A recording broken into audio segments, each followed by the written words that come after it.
예, 웹툰 작가와 유튜버로 잘 알려진 주호민 씨가 본인의 자폐 성향 자녀, 본인 자녀를 가르치던 초등학교 특수교사를 아동 학대 혐의로 고발해서 논란입니다.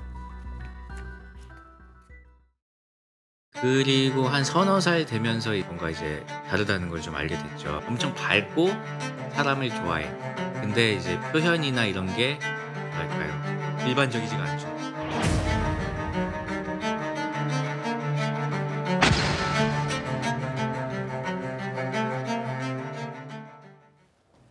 일단 각 주장부터 좀 만나봐야 될 것 같은데, 안지용 기자님.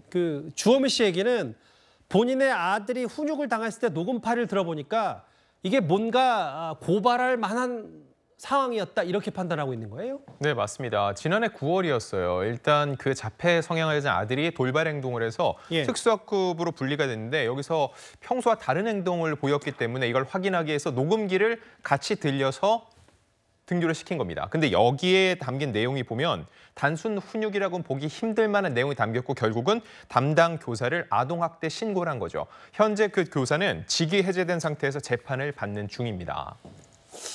특수학급으로 분리 조치가 된 이후에 담당 교사를 아동학대로 고발했다. 그런데 이제 일부 보도에 따르면 그 교사가 쓴 것으로 보이는 경위서가 좀 공개가 됐는데, 주호민 씨에게와는 좀 전혀 다른 얘기를 좀 하는 것 같아요.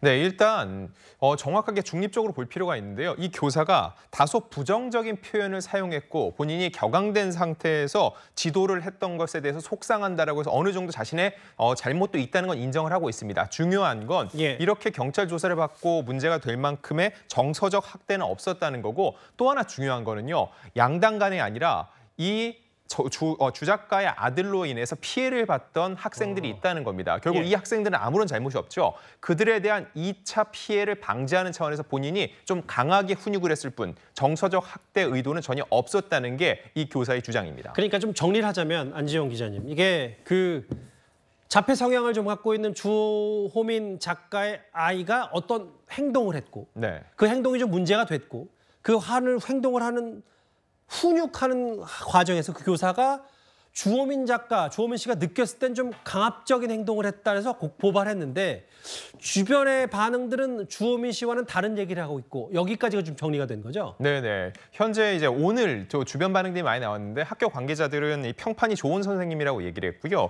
또 동료 교사들도 이 주작가의 아들의 폭력적 행동 때문에 다른 학생들과 교사들이 많이 힘들어했다라는 증언을 내놓기도 했습니다.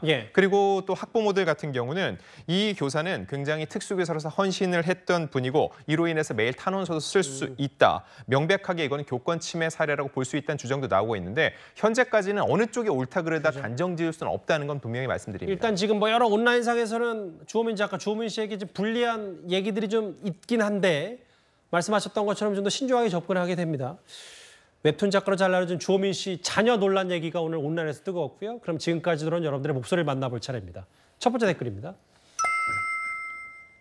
우리나라에도 없는 리퍼가 북한에 있다. 한국 군사력도 긴장해야 된다, 이 말씀해 주셨고요. 물론 짝퉁 논란이 있습니다만. 맛이 갔다 정신 나갔다, 이런 말은 초등학교에서도 쓰지 말라고 가르칩니다. 민영배 의원 지적하신 것 같아요. 그놈의 공천이 뭔지 점점점. 많은 의미가 있는데요. 요양 전 부지사가 초동생인가, 아내가 없으면 아무것도 못하는 이런 표현도 쓰셨습니다. 마지막 보겠습니다. 시민단체는 시민 돈으로 운영하세요라는 마지막 댓글까지 모두 만나봤습니다.